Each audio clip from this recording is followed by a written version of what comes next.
Hey guys, it's Story from Calypso Creative Planning, and I've got a brand new book journal video for you today. This is a new release from Krista and Becca Ritchie.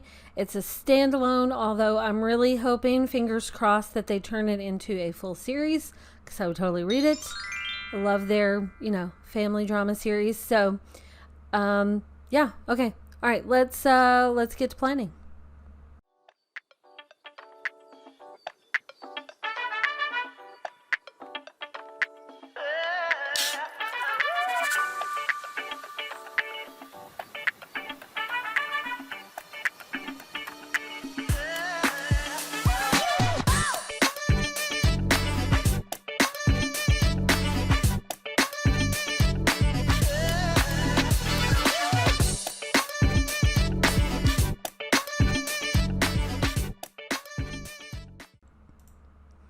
Okay, so I'm working in my 2022 book journal, and I'm doing something a little bit differently about how I mark how the length of my reading time. So I'm going to Procreate and just like a blank square canvas, it can be any size, and I'm going to turn this layer off so that I'm starting fresh. You can see this. And I'm going to start by inserting a photo of the book cover. This is just a screenshot. And I'm going to press and hold to match a color.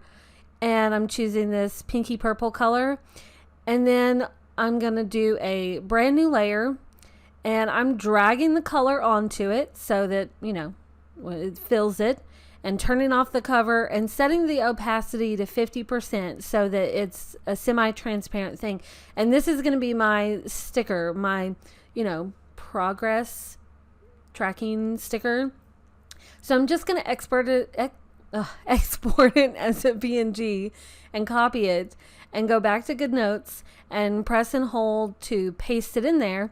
And now I've got a digital sticker that I can use to mark my reading time. So right now I'm setting the size to line up with like 2 lines on this page so that, I have like a consistent look. So all of these little tracker stickers can be the same size. And I'm just using the image tool to squish it to fit that size. And then I can line it up with my start date and my end date and just stretch it out.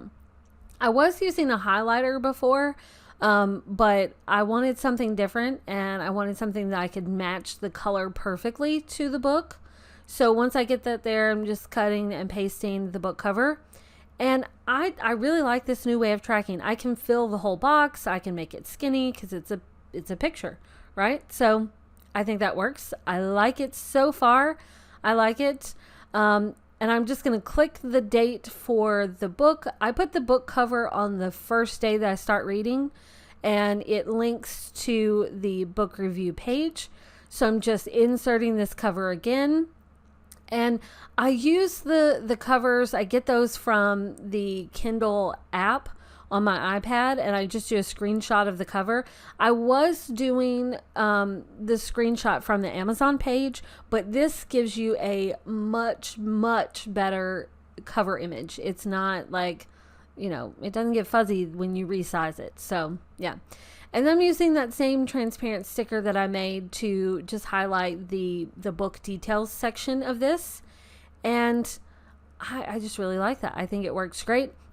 Now, to add my notes, I wanted a certain font, so I just went to another planner. This is my daily journal, and I'm just going to copy that font and set it as the default so that I don't have to set it over and over again.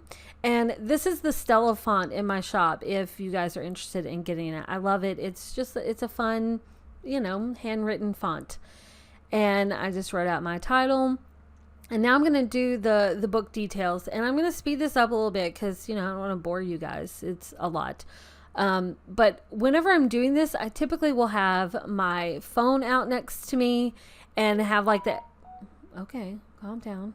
I'll have my Amazon page pulled up, not my Amazon page, the book Amazon page pulled up, or the Goodreads page or something like that. So I can just get all these details and don't have to like memorize them because who does that? I don't.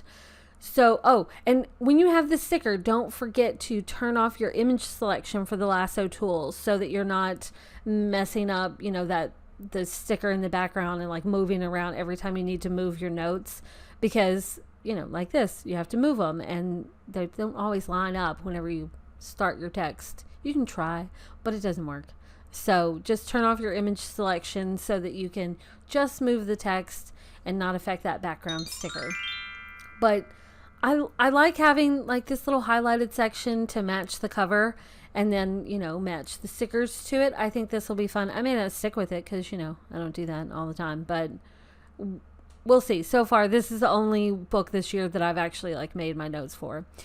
And my rating stickers, they are foiled star ratings from Ink and Pine, and I set them as elements so that I can just pop those in there, and they fit perfectly with my little stars. Now, if you've seen enough of my book journaling videos, then you probably know what I'm doing right here.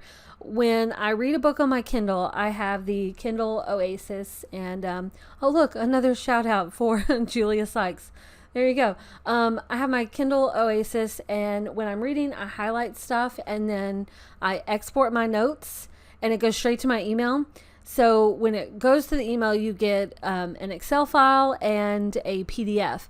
Now, with Note Shelf, it doesn't seem to matter which one you use to put your notes in, but with GoodNotes, I've discovered that if you copy the notes from the PDF and paste them in, then it'll match whatever your default font settings are. So go from the PDF. That's what I've learned. So you don't have to like change your sizes.